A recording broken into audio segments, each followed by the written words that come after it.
Hey guys, it's Rush. Hope we're doing well. Welcome back to the channel. In this video today, we'll be covering the BEITONG PANGU controller. This is a brand new pad. Its key feature is that it's completely modular. You can change these components out for each other, and you can buy additional modules to completely customize your pad. So it's a really interesting controller. There's a lot of features it has with the pad itself and the software. So we'll go through all the configuration, the good and bad in this video. So it's a little confusing. When I ordered the pad, I ordered the base pad package and then a extra bundle of components. So it's quite confusing looking online to determine what you get out of the box. Now, this is how my box looked. There are variations of what you get out of the box. You can see there's 3 additional pads, D-pads. There is the wireless dongle. You get a wire as well, which is nothing special. It's a 1.5 meter wire. It's a standard USB to USB type C, as you can see there. It's not braided. It also comes with a manual and you get like a little information card as well. There's not much really in there. But the manual's very good because it has a lot of languages. It's a pretty big manual when you open it up. The rest of the configurables are actually on the pad itself. So if I flip it over, you'll see the rear button module. Slide that off. It's quite easy to take that off. That can be changed. We'll talk about that a little later in the video. You can see that I've got this detached already, the handle. So take that off. And the motor, the vibration motor is in there. So you can remove those if you want to and just put the cover back on. It will reduce the weight and obviously you won't have the vibration. These are pretty hard to get off. There's a few things about this pad that I don't like with the customizable parts. It's a bit tricky, so I had to loosen it up off camera ahead of the video. But yeah, it's very, very tight. It's not easy. You got to push from this side to get it off. That will release it, but you got to apply a fair bit of force to do that. But other things about the controller. So to do an overview of what it offers, it is a PC, Windows, Nintendo Switch, Android, and Apple iOS compatible controller. The sticks are TMR sticks. That's really, really good. The polling rate, both wired and wireless, is 1000 hertz. And the thing with this is it is a consistent 1000 hertz polling. If I compare this to the Victrix, with the PC Victrix, when you update the firmware, yes, it goes up to 1000 hertz polling, but it's not that consistent. When I ran the test against it a few times, it would drop to about 800. You'd see that some of the inputs would be a lot slower in terms of milliseconds than the faster inputs. So it wasn't as a consistent or clean 1000 hertz. Whereas this pad is very responsive and it's very consistent when I did the test. The other thing is the controller uses micro switches. So these face buttons are micro switches, the D-pad module micro switches, they're micro switches on the triggers. I'm not sure about the shoulders. I think they are, but I haven't taken it apart to be certain. But the thing with the switches are they're actually using Kale micro switches. So some quality switches are in this controller. The wireless is accessed via dongle, so you have to use a dongle to use wireless, and it's USB, standard USB, not a Type C. The D-pads, so this is like a concave, they're all concave. This is a concave D-pad. It's got a small up, down, left, right in terms of the distance, but they lip outwards on the edge. I feel like this will be a good one for fighting games. This one is like a Xbox Series S, Series X D-pad. It has like a diamond-ish kind of shape, and it has, again, concaved, but it's like rectangular. It's got like edges, triangular on the corners. And then this one reminds me of the Victrix Diamond one slightly. So again, it's concaved. You can see that. Got a bit of a lip to it. And the up, down, left, right, they only protrude a little bit. So it kind of all molds together. You don't really feel the up, down, left, right too much when you're pressing around. So I don't feel that's going to be great for fighting games. I like to really feel the up, down, left, right, but you've got options there in terms of D-pads. This D-pad that's on there at the moment is probably the better one, I feel, just overall. You've got these like tabs on the up, down, left, right, so you can really feel when you're pressing them, but it's still a relatively big size. I feel most comfortable on this one at the moment. So looking at the toggles and the options, you've got the on, off on the left-hand side here. Here is like your mode. So you've got it's like a dongle shape. I think that's for when you use the receiver. BT weird. That's when you're wired. You think it'd be Bluetooth, but it's not. It's wired. Nintendo Switch, then app. App is when you use a mobile device. There are some options here as well. So you've got what is a function button. I have no idea what that does. The manual doesn't mention it. You got a profile button, and then I have no idea what this is as well. There's a toggle on there. Don't know what this does, but yeah, no mention of what that does in the manual, and I don't recognize the icons. So the most important thing, how do you change the modules? So you press down the two buttons on the face, so the left-hand side or the right-hand side, and that will release both modules. Same for the right. When you do that, you can place them anywhere you want. So I mentioned at the beginning of the video how the packaging and like what you get is a little confusing. Look on the screen now, this box that I found online, you can see the packaging is different. Whilst the parts the same as what I've got, you can see the motors, you can see the rear button module, everything is the exact same, but the actual box is different. It was a little confusing when I did my order because I ordered the additional module set pack as well. So with the extra modules, this is what I got. If I move this out of the way, they sent me so much stuff, it's crazy. They sent me 2 additional button sets, a Nintendo Switch style and then like a standard style. They sent me 2 additional analog sticks, TMR. They sent me like a carry case for the modules. So the modules can be taken out and put in there. It's like a plastic little casing. And then this is quite an important one. So this is like a different rear module for dedicated and like outward facing paddles. These are really good. I recommend buying this package just for this alone, because those 2 buttons on the rear, we go back to this, they are nice, but they don't really sit where I would expect them to be. I can't sort of press down and press them. You have to press into the pad, just press upwards to press them down. So not the best, but that is much better. So you definitely want this pack for that alone. So in terms of the shape and design, it's very similar to the Victrix. It's got the wide face. It's got the handles that slope downwards. They come down an angle, which is lovely to see.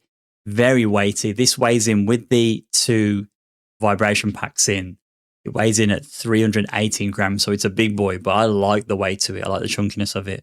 The material, weird. It's got like a sort of matte-ish finish to it. It feels almost like a chalkboard. It's not a horrible feeling, but it's a very weird feeling. The handles have a ever so slight grip on them. The analog stick, so it's rubber. It's got a textured outer area, like the lip is textured. Typical analog stick, nothing special about that, but that's how that feels. Very nice. This is again smooth here. The shoulder buttons, they've got a bit of a texture to them, whereas the triggers are quite smooth. Face buttons, they have a glossy, soft finish. Quite small. I think they're smaller than the Victrix buttons and they're closer together. The reason they've probably done that is to be able to squeeze the module in. Obviously, you've got multiple modules, so you need the space to fit the buttons on the module itself. And on the rear, nothing special. Again, that's textured. This is that same matte, chalky feel. Same there as well. These buttons have a bit of a texture on them too. You can see like the lines, like the grip lines on them, but they protrude. Look at the actual shape of those. They protrude outwards, and that makes sense because your fingers will press into them. Let's actually swap that out for the other module now, the extra module. So that's how the additional module looks. This is the one that comes with the extra module pack, the separate pack that you get. So you have 4 buttons, M1 to M4, and they are all configurable within the app. Let's put it on the pad actually, it'll be easier. Show you how it looks and feels. This just slots right in. It's really easy. This is actually really good in terms of how that slots in. Very simple to do. They are paddles. These are pretty big, but very snappy and responsive. It must use switches, but it's got more of like a stubby sound to it rather than like a click. But you can see there's not much travel or flex to them, which is really good. You want these to be snappy when you're pressing them. The size of them is great.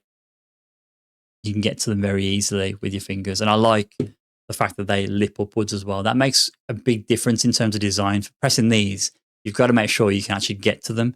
If I compare these to the Octopro ones, Octopro ones they're pretty poor in my opinion. They're sort of like these chunky buttons. They're not like a lever. They are still paddles, but they're not really. They're more like buttons than paddles. You can see they're quite spongy, which is not nice. It doesn't actually trigger the press straight away. And when you get the press down, it still moves inwards. I don't know. When I use this on fighting games, particularly Street Fighter 6, the button press is so inaccurate. So you'll get the press, but it holds the press longer than it should, even when you release. Whereas on here, it's much snappier. You just tap it, get the button input, you release, it releases straight away. So yeah, I recommend that module for this controller. It's really good. The buttons, I mentioned this earlier, so the actual face buttons, the Victrix, they're spaced out a bit more than these. These are quite close together, very close together. The Victrix have membrane buttons. They are pretty, like the travel is pretty quick, but being membrane, it's a little like stubby when you press it down. The BEITONG buttons, they're quite stiff. In all honesty, they're very stiff, but because they're switches, as soon as you activate them, push it down, put pressure on them, the travel is very limited. So you get the button press quite quickly, but they are very, very stiff, which is interesting. Sticks, there's nothing really much to say. They feel good. There's not too much like pressure on them that to cause them to, like, you know, be too heavy, but then they're not so light that they're swinging around the place. They do feel a good balance between the two. It's got plastic orangey casing underneath. You can see there. Pretty cool. And the D-pads, it's very responsive, very clicky, very quick inputs, very smooth as well. It's got a really nice smooth feel. I've grown accustomed to switches with all my experimentation on the Victrix and putting in PCBs that have switches. I've grown to like them. This doesn't have switches in it anymore. It's gone back to the original PCB. I much prefer the feel of this, and it's because it's so snappy and so quick. There is like a feeling of delay, I feel, with the standard membrane D-pad. It's not bad by any means, but this is definitely the way to go with responsiveness and quickness in your inputs. But one thing with the D-pad module is taking it apart and swapping out the D-pad. It's not a nice experience. So I don't know if you can see it if I tilt it. There you go. So there's a little line there. That line has to be in that position. So I think that's going to be the bottom left of the pad. Diagonals there. So that means, if I remember, that the clip is here and here. And why I don't like this is because the clip is really flimsy on both sides. It feels like you can easily break them. It's a bit of a bad design choice, in my opinion. See how thin those are, those plastics. If one of them snaps off, the D-pad's not going to work. And you've got to push them into that gap there and that gap there. You can see that little line. That line protrudes. That's where that needs to slot in. So it's a little scary. You've got to like line it up like that and then press down evenly to get it to go back in. I haven't broken it, but I feel like that's a weak spot. But what I will say is that this is a much better design in terms of the D-pad being in place. Once you clipped it in, this D-pad will not move. I have noticed with the Victrix, even with my non-modded controllers, this one's not a modded one. I've returned it to stock. These D-pad modules that clip in and out, well, the face is not the module, but the face clips into the module. They're not super secure. Like that's not going to fall out because it's quite flush. It doesn't have much movement left and right. But other modules sit a bit higher. Sorry, other faces sit higher and they have a tendency to lean, and you can lean and pop them out. The same with the Hori Octa. I've got it here. Unfortunately, this is actually glued in place, but I've glued it in place for that reason. It's because it pops out. And it's a really annoying aspect of these D-pads where you can swap them out. I like the idea of changing the faces, but the ones that slot in place and are not secure, I'm not a big fan of those. But again, the other issue is, whilst this does it better, those clips are very, very flimsy. Now, this is a fighting game channel, so I'm going to talk about the fighting game aspect of this first. And what I want to talk about is this module, obviously the D-pad module. Never find which way it goes in. There is like different inserts on each side. Figure out where it goes in. And then the idea of using two of the face button modules on the controller. what I found. So this is what attracted me to the control pad. I thought to myself, can I use this as a 8-button fight pad? Normally it's 6 you see on the market. 6 is considered a inverted commas fight pad. You can have 8 buttons. And I'm hoping you can see the issue already. But the problem is number one, these buttons are already sat quite close to each other for each individual module. But look at the gap between here and here. Significant gap. Actually really confusing when I was playing Street Fighter 6, when I was using this button layout to know where my buttons were on the pad. I found it really difficult when I was going for my lights, which are normally these two. Well, ignore those two. I have these as lights, those as mediums, those as heavies.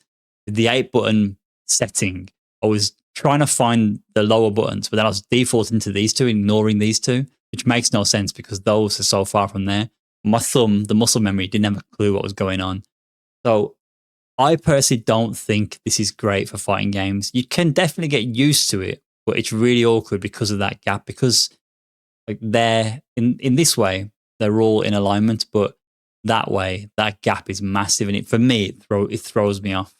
Now I'm going to show you something. I'm not going to cover it in this video, but I've modified 2 of the modules to make what is essentially a fighting pad layout. You can see there, it's very similar to the Victrix.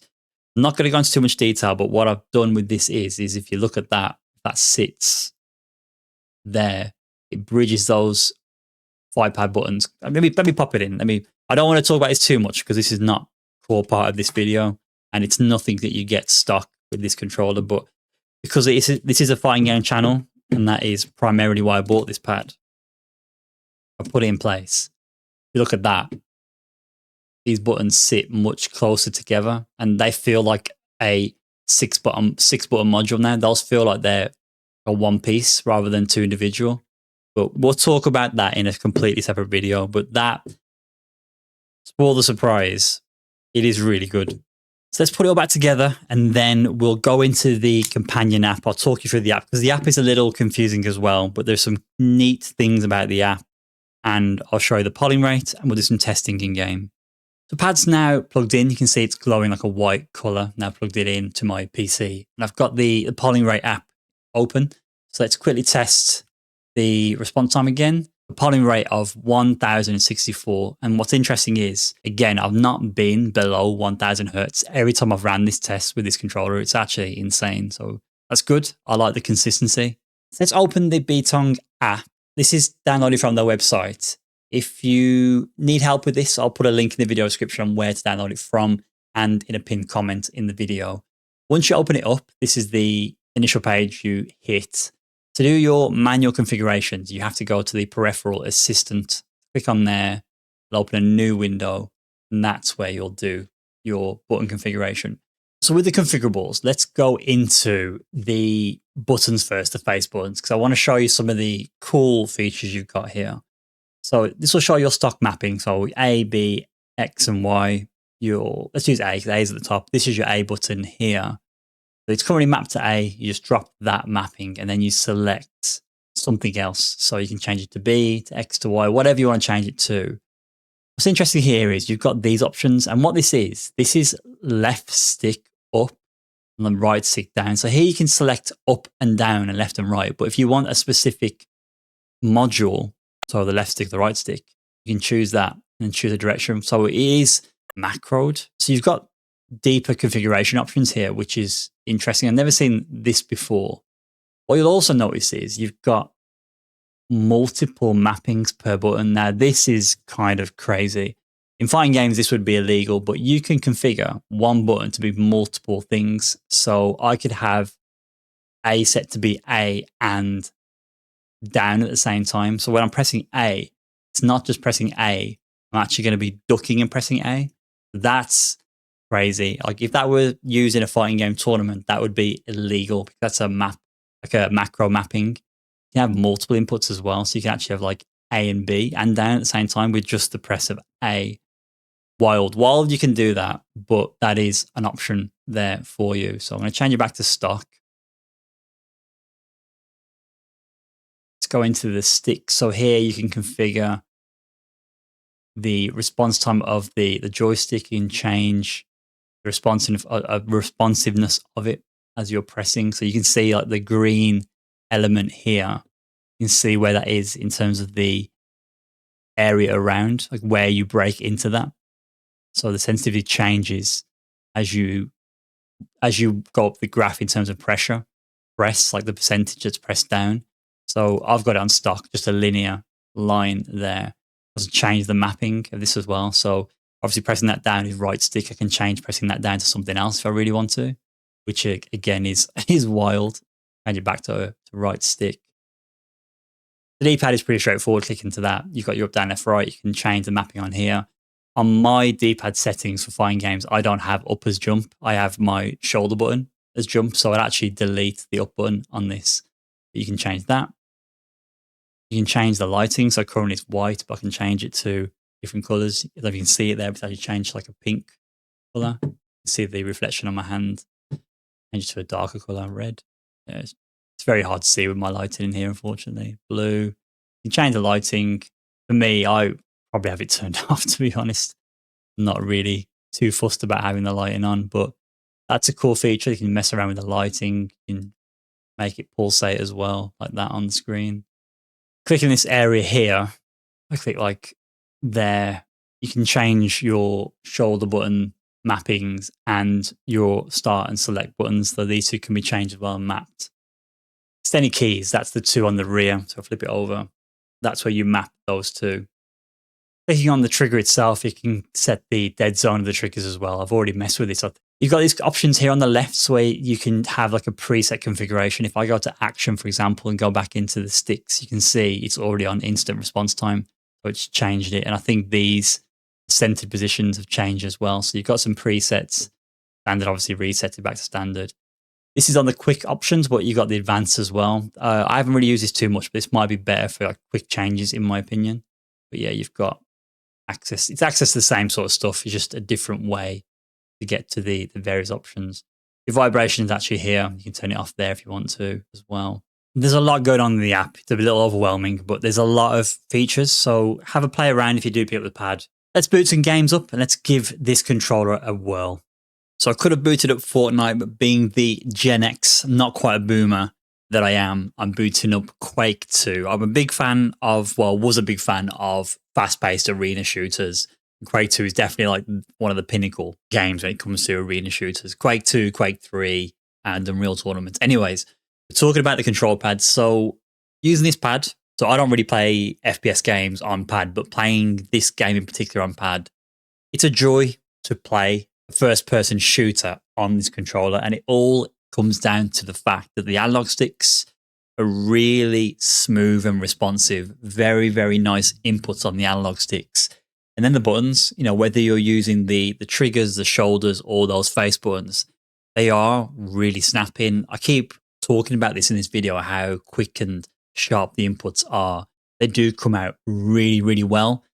Again, you've got to press those face buttons down quite hard, but as long as you know the amount of pressure to apply to them to get your inputs, you'll be perfectly fine. It's a really good controller. I don't like how close those face buttons are. I do notice it, but I'm not getting misinputs on this game. And when I played fighting games on this pad, the inputs are just really clean, really clean. Everything's just placed in the right place where you want it to be on the controller. For this test specifically, I did set the action setting where it had the better response time on the analog sticks, and this feels good. It feels really, really responsive. So as it's a fighting game channel, it makes total sense to try out Street Fighter 6 on this controller. Now, I will say that the layout is really awkward for me on this. So these are my lights, these are my mediums, these are my heavies. Even though that is my standard layout in terms of the buttons and the face of the pad, this 4x4 layout is really confusing. So what I'll focus on is just the consistency of the inputs. So the thing with this pad is everything, again, just feels super sharp. All your inputs are super duper clean. And it's a combination of, it's the quickness of the D-pad and the shape of the D-pad. This D-pad just seems to really give you clean and fast inputs. Very, very clean and very fast inputs. Probably some of the cleanest inputs of any of the controllers I've reviewed in the last like 2 years, I'd say. It's the fact that, yes, it switches and they're very responsive, but you don't have to really press into the left and press into the right on those quarter circle inputs. So those quick super inputs seem to always come out, which I had a problem with that on the Hori Octa Pro and the Victrix. But yeah, the snappiness of the D-pad, I love the way the D-pad feels. It's really, really good. And the buttons, these face buttons, again, they are stiff. They don't have like a very soft input to them. Like you have to press quite heavily on them to get your input. But as soon as it moves, the input's just rapid. It just comes out so quick. Like the synchronization between the D-pad inputs and the button inputs, they feel balanced, and I feel that's the issue with the Victrix when I had the 5-pad module. The 5-pad module with switches that were super responsive, and then you had this like sluggish D-pad. That was the issue with the Victrix. And the Octa Pro, which is this pad here, that had the same story. This has switches for the face buttons and then membrane for the D-pad. They're just, the quickness of the buttons doesn't match the quickness of the D-pad, whereas in the PANGU controller, this one, it's all balanced.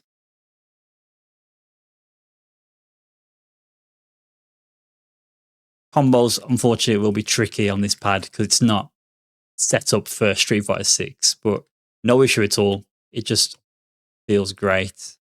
I do like the way this pad feels. So to conclude, this controller offers a lot, especially for the price point. It is expensive, but it's cheaper than the other sort of premium controllers that have similar functionality, like the Victrix. The D-pad is one of the best D-pads I've used out of all the controllers I've reviewed, period. It's really, really good. The face buttons, again, very responsive. All the buttons are very responsive, and the sticks do feel so smooth. It's actually insane. If I can get the Victrix. Victrix is stiffer. That's what it is. That's much stiffer. Because this is a little bit looser. Very smooth, but not too loose. I've tried, I think it was one of the Razer ones, the Razer pads, the D-pad, sorry, the analog stick moved a hell of a lot on that. This is just right. It's a nice balance, but it's got a really silky smooth feel to it as well. The shape of it as well, the design, this is, in my opinion, the design you should follow for a controller. The chunky face to fit all of the functionality on it, the two handles that stop downwards, it's got the weight, it's got the thickness to it, is really nice. The fact that you can customize it as well, you can have a PlayStation layout, an Xbox layout, Nintendo Switch layout, if that even exists. I don't know what a Nintendo Switch layout is, but you can configure the buttons and the analog sticks to be where you want them to be. There's a lot of things you can do with this. Then you've got the additional modules and things as well, which is super important. There's just a lot on offer here. And then that's not even talking about the software. The software allows you to customize the pad even further. The build quality, the build quality is good, but I'll be interested to see how it holds up over time. I'm not saying it's poorly built, but like we mentioned the D-pad, trying to get these covers off on the back, I feel like those could be a bit of a problem if you're a little too rough with the controller. So do take good care of it if you do have one. So that is it for the video, guys. A bit of a long one because there's a lot to cover with this controller, but I hope that's given you enough information when it comes to what this pad has to offer. Any further questions, any queries, always give me a shout. I'll catch you in the next one. Take care.